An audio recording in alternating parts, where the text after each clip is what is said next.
ओशो का एक विचार है जिसमें वो कहते हैं, किसी से किसी भी तरह की प्रतिस्पर्धा की जरूरत नहीं है। आप स्वयं में जैसे हैं एकदम सही हैं। खुद को स्वीकारिए।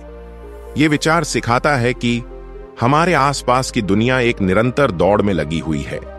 कोई धन की दौड़ में है, कोई शोहरत की, कोई ताकत की और कोई प्रसिद्धि की।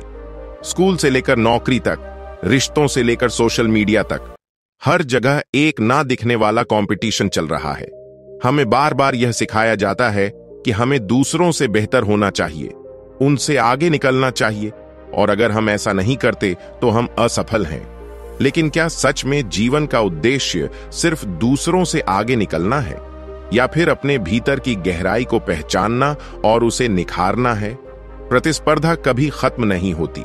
मान लीजिए आपको नौकरी में प्रमोशन मिलता है, लेकिन फिर किसी और पोजीशन के लिए नई दौड़ शुरू हो जाएगी। यह बिल्कुल वैसा है जैसे एक पहाड़ चढ़ने के बाद सामने एक और ऊंचा पहाड़ खड़ा हो जाए। जैसे जैसे आप आगे बढ़ते हैं यह सिलसिला चलता रहता है। नतीजा यह होता है कि हम कभी पूरी तरह संतुष्ट नहीं हो पाते, क्योंकि हमेशा कोई न कोई हमसे आगे होता है। असली सफलता दूसरों से नहीं, बल्कि अपने कल के स्वरूप से तुलना करने में है। आज आप कल से थोड़ा बेहतर हैं तो यही आपकी जीत है। दूसरों से तुलना करने में समस्या यह है कि हम उनकी बाहरी सफलता देखते हैं, लेकिन उनके संघर्ष और असफलताओं को नहीं जानते।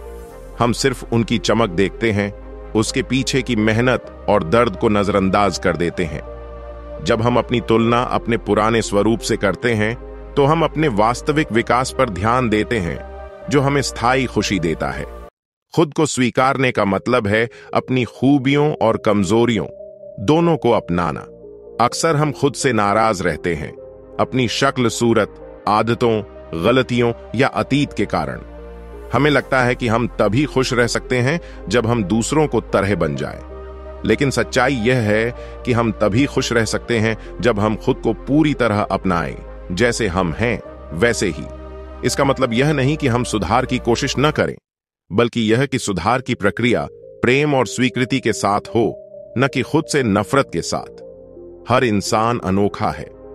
अगर हम मान लें कि हर व्यक्ति का सफर, क्षमताएं और उद्देश्य अलग है, तो प्रतिस्पर्धा का कोई मतलब नहीं रह जाता। फूल और पेड़ में कोई प्रतिस्पर्धा नहीं होती, क्योंकि दोनों की अपनी अलग भूमिका है। सूरज और चांद में कोई प्रतिस्पर्धा नहीं होती, क्योंकि दोनों अपनी जगह अद्वितीय हैं। हम में से हर व्यक्ति के पास एक खास प्रतिभा है, अलग सोच है और अनोखे अनुभव हैं। दूसरों से तुलना करके हम अपने ही मूल्य को कम कर देते हैं। सोशल मीडिया ने इस तुलना की समस्या को और बढ़ा दिया है। आज हम दूसरों की हाईलाइट रील को अपनी रियल लाइफ से तुलना करते हैं। कोई अपनी सफलता दिखाता है, कोई महंगे घर गाड़ी, तो कोई रिश्तों की खुशी। लेकिन यह उनकी जिंदगी का सिर्फ चुना हुआ हिस्सा है। अगर हम खुद को सोशल मीडिया के आधार पर आंकेंगे तो हम हमेशा कमतर महसूस करेंगे। असली तुलना तभी सार्थक है जब वह हमारी अपनी यात्रा के संदर्भ में हो। खुद को स्वीकारने से जीवन में कई सकारात्मक बदलाव आते हैं। इससे हमें शांति मिलती है, क्योंकि दूसरों से तुलना का तनाव खत्म हो जाता है। हमारा आत्मविश्वास बढ़ता है, क्योंकि हम अपनी ताकतों और सीमाओं को पहचानते हैं। रिश्ते सच्चे और गहरे होते हैं, क्योंकि हम नकली छवि बनाने की कोशिश नहीं करते। हम अपनी असली प्रतिभा पर ध्यान केंद्रित कर पाते हैं और छोटी छोटी चीजों में खुशी ढूंढ लेते हैं। इस विचार का असली अर्थ यह है कि आपकी पहचान दूसरों से आगे निकलने पर आधारित नहीं होनी चाहिए। आप जैसे हैं वैसे ही बेहतर हैं। आपकी कीमत इस पर निर्भर नहीं कि आप किससे आगे हैं, बल्कि इस पर कि आप अपने भीतर कितनी शांति और संतुष्टि महसूस करते हैं। जीवन एक दौड़ नहीं, बल्कि एक यात्रा है। इस यात्रा में हर किसी का रास्ता, मंजिल और गति अलग होती है। जब हम दूसरों से प्रतिस्पर्धा छोड़कर खुद को स्वीकारना सीख जाते हैं, तो हम जीवन का असली आनंद लेना शुरू कर देते हैं।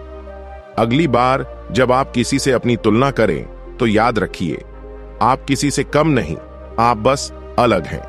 आप जैसे हैं वैसे ही एकदम सही हैं, और यही आत्मस्वीकृति आपके जीवन का सबसे बड़ा पुरस्कार है।